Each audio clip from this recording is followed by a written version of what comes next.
afternoon. My name is Summer Carter, and over the next few minutes, I'm going to be talking to you about behavioral interviews. Behavioral interviews are 55% indicative of your future work performance. So why is this important? Employers are starting to move before this behavioral-based trend. So it's important for us to know how to learn to prepare ourselves for these behavioral interviews so we can excel in our interview and secure employment. Today, I will be talking to you about 3 points. The first is the definition of a behavioral interview. Then I'll give you an example of how behavioral interviews contrast with traditional interviews. And lastly, I'll give you the best method, the STAR method, for preparing for a behavioral interview. So let's begin with the definition. A behavioral interview gives a candidate a chance to demonstrate their contingencies. Your contingencies are your abilities, your strengths, and also your knowledge by using your past experiences.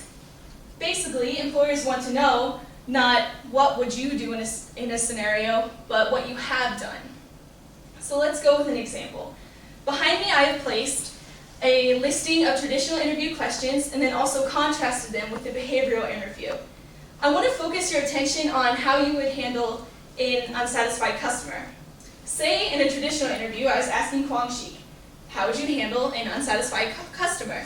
Kwang Shik might respond, well, I would move my focus for my current project directly to the client, and I would spend as much time as I need helping them so that they are pleased with the end result. In a behavioral interview, the interviewer might ask, describe a time you've handled an unsatisfied customer.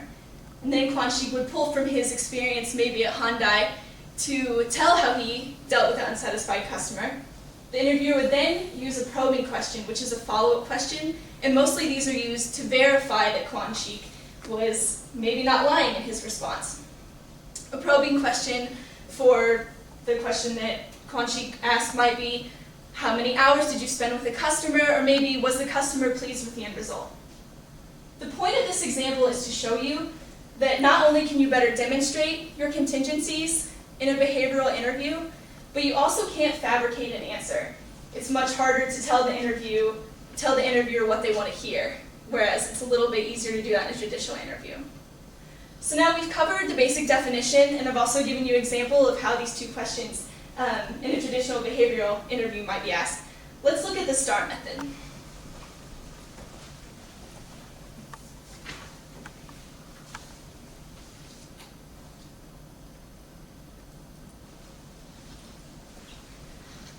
The chart I've placed on the document camera highlights different facets of the STAR method. So we'll begin with the ST, which stands for situation or task.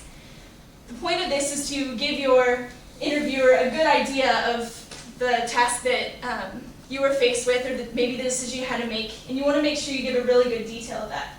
Next is action. You keep the focus on you and make sure that you're explaining to them what you did, even if it was in a team setting, maybe how you contributed to the team. And R is results. You give the outcome of the situation or task.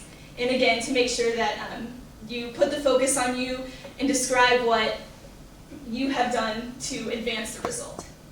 So now I've given you the best way to prepare. I think that it's clear to see that the behavioral interviews are much more indicative of your capabilities than the traditional interviews are. And also by using the STAR method and preparing several examples, you're sure to excel in your next behavioral interview. Thank you. Also, I have some handouts for you that have kind of covered our summary, and if you have questions for me, I'd be glad to take them now.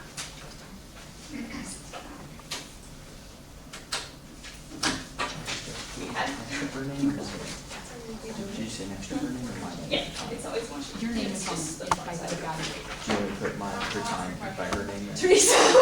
Time by your name. Do because you I know didn't cut like him what off. percentage of companies are using behavioral interviews, or if it's like becoming more popular, or?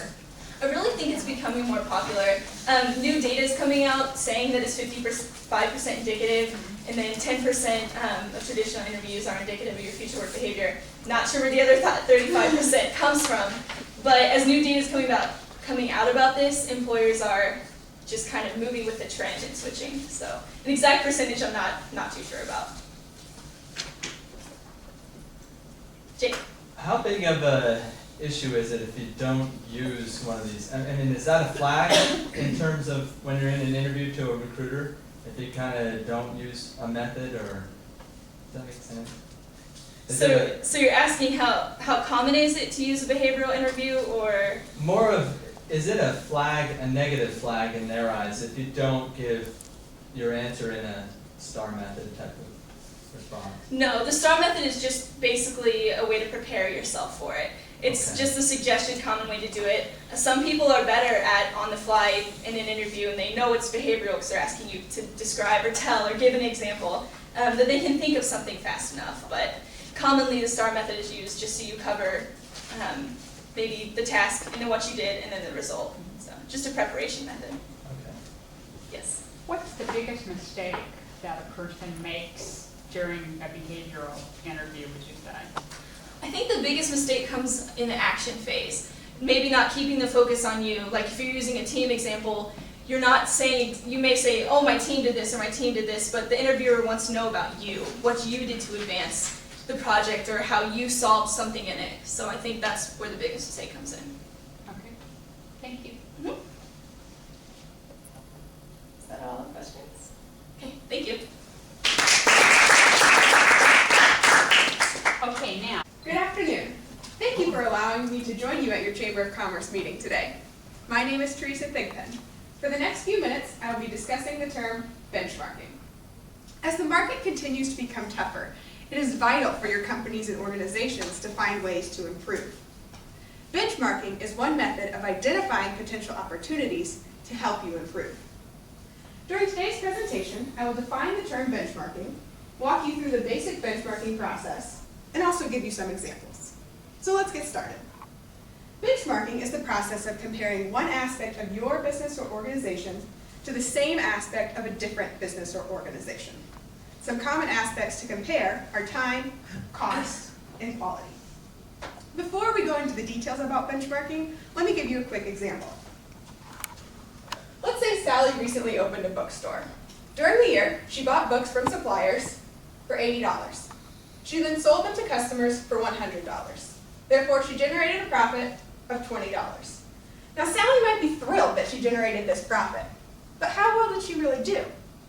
You need something to which you can compare that $20 to know how well she did. So in Sally's case, we might compare her profit to the profit of other small local bookstores. And therefore, we will know how well Sally did relative to these other bookstores. And this relative comparison is a simple example of benchmarking. In order for you to understand how benchmarking works, let me walk you through the basic benchmarking process.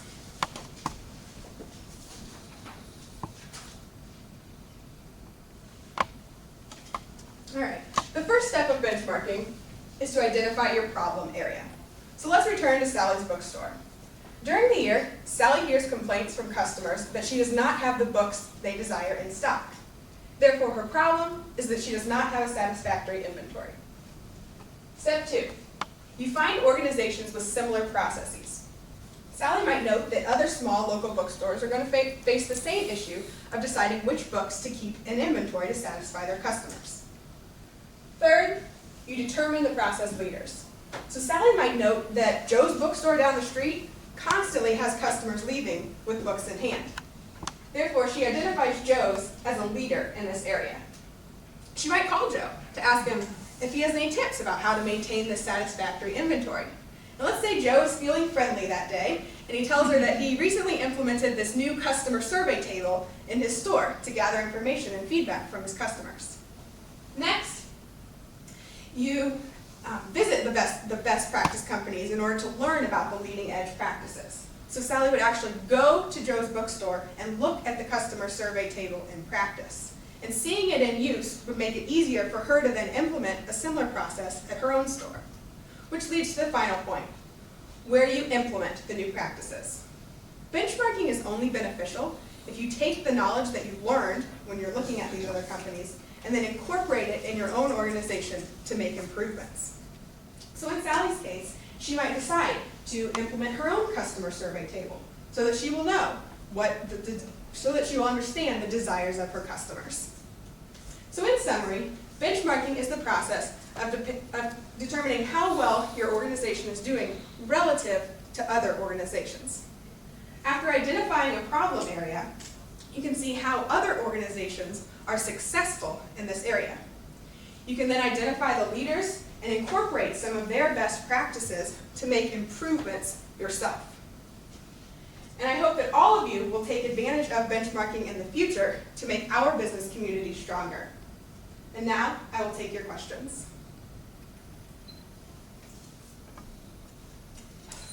So if I go to somebody else's bookstore and I see something that I like the customer survey table, and then I take that back and I implement that in my own life, where do you cross the line between stealing somebody's ideas? I mean, there definitely is a line that can be crossed, but if it's a public place and you go, I mean, you're not stealing it, you're just taking advantage of their good ideas. And especially in my example, Joe mentioned that he had this new table, which was why she went to the bookstore to see it. So if they're willing to tell you about it, that's okay. And I know in practice, there's a lot of organizations that are willing to share their best practices.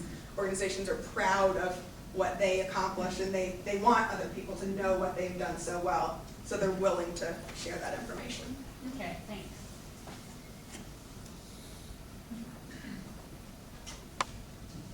What are some good sources of information for benchmarking purposes? You want to look at other companies that are very similar to your organization.